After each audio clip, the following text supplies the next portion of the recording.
Hey, how's it going, everybody? Welcome back to Art of Creation Homestead. This is Sunday, right? So what are we doing Sunday? We talk about Jesus. And if you're not aware, that's what we do every Sunday. I'm going through the book of John. John chapter 10 is where I'm at. I'm going to finish John chapter 10 today. I may speak a little quicker than normal. It's very windy. It's very windy today, so we're going to try to eliminate the wind the best we can. But if it's a little windy, I'm sorry. All right, so John chapter 10. All right, we've just talked about previous week about Jesus being the good shepherd and how he has a flock, and he's going to bring more people into that flock, right?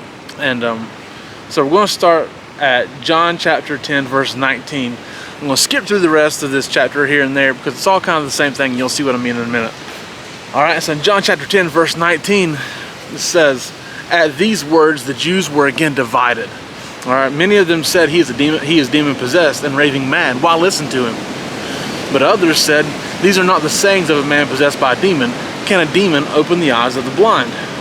So there's kind of setting the stage for the rest of this chapter, as well as what's been going on already through this chapter. So it's been going on throughout the whole book pretty much. It's like Jesus does something, the Jews get divided about what he did. Some say this, some say that. And so they're split. They don't understand. And that's going to present this whole idea that we're going to talk about, okay? So then it goes on to say, so there's somewhere in verse 24, okay? Verse 24 goes on to say that the Jews gathered around him saying, "How long will you keep us in suspense? If you are the Christ, tell us plainly." And Jesus answered, "I did tell you, but you did not believe. The miracles I do in my Father's name speak for me, but you do not believe because you are not my sheep." So, again, I did this. You're asking, you don't believe me. They're asking, who are you then? Well, my miracles speak for myself. That's what he's saying, right? My actions speak louder than my words are going to, which is very true for everybody. So in verse 28, he says, "I give them eternal life, and they shall never perish. No one can snatch them out of my hand. My Father who has given them to me is greater than all. No one can snatch them out of my Father's hand. I and the Father are one." He's speaking pretty plainly, right? But it says, again, the Jews picked up stones to stone him. But Jesus said to them, "I have shown you many great miracles from the Father. For which of these do you stone me?" And they said, "We are not stoning you for any of these," replied the Jews, but for blasphemy, because you, a mere man, claim to be God." So, there they are. Another good point. In verse 36, Jesus has been talking, and at the end of it, he says, "Why then do you accuse me of blasphemy? Because I said, I am God's son? Do not believe me unless I do what my Father does. But if I do it, even though you do not believe me, believe the miracles, that you may know and understand that the Father is in me, and I in the Father." In verse 39, again they tried to seize him, but he escaped their grasp. Then Jesus went back across the Jordan to the place where John had been baptizing in the early days. Here he stayed. And though many people came to him, they said, though John never performed, John the Baptist, okay, it's John the Baptist, though John never performed a miraculous sign, all that John said about this man was true. And in that place, many believed in Jesus. So there's three things here that happened. In one spot, they said he's raving mad and demon possessed. In one spot, they said he's blaspheming. And in one spot, people believed in him. All right. And it brings this idea to mind for me that I've heard for many years. I've been in Ohio 20 years, spent the first 20 years now. Spent the first 21 years of my life in North Carolina, okay, where I had an amazing pastor and amazing youth pastor. And this amazing youth pastor, he said something. First time I'd heard it was from him. It wasn't his quote either, by the way. But then I heard it from another guy who's a pastor of a church we used to go to, who acted like it was his quote. Long story, it's not his quote either, because I'd heard it before. So I don't know who to credit it to, but it's neither one of them two. And but it said that basically there's three things. Jesus is either liar, lunatic, or Lord. So he's liar, lunatic, or Lord. And that chapter there, that shows all three.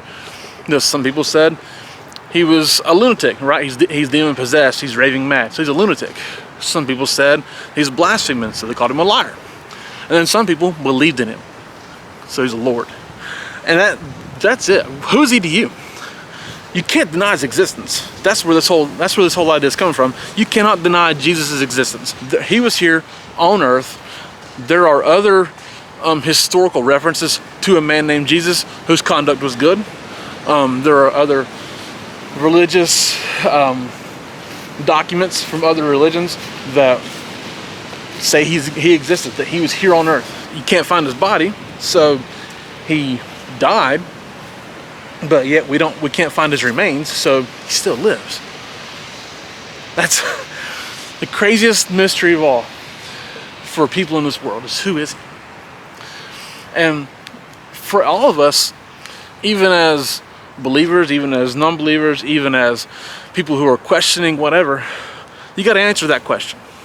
Who is Jesus to you? Is he a liar? Well, if he was a liar, then things he said that were going to happen wouldn't have happened, but yet they did happen. Was he a lunatic? If he was a lunatic, then he couldn't have opened the eyes of the blind. He couldn't do the miracles. Or is he Lord? Is he absolutely everything he said he is? Which, by the way, he's more than that, okay? He's more than that. He is Lord. And as Lord, how should we respond to that? If he's Lord of your life, what does that mean? Does that mean that we go about our business and just go to him when we need him? Does that mean that we succumb to his will and submit ourselves to him and do as he asks, do as he wants us to do as he desires for us to do, and live a life that honors him? That's a very, very, very simple question that I hope we can answer. I hope you can answer, by the way. He's Lord. So who is Jesus to you? Is he a liar, lunatic, or Lord? And I want you to think about that. I want you to answer that question for yourself this week and live your life as though, and I really hope you can live your life as though he's Lord of your life. So thank y'all so much for watching. We do appreciate it. If you have any prayer requests or praise reports, comments, please leave them below. We'd love to hear from you. My name is Jason. This is Our Creation Homestead. We love y'all. God bless you and goodbye.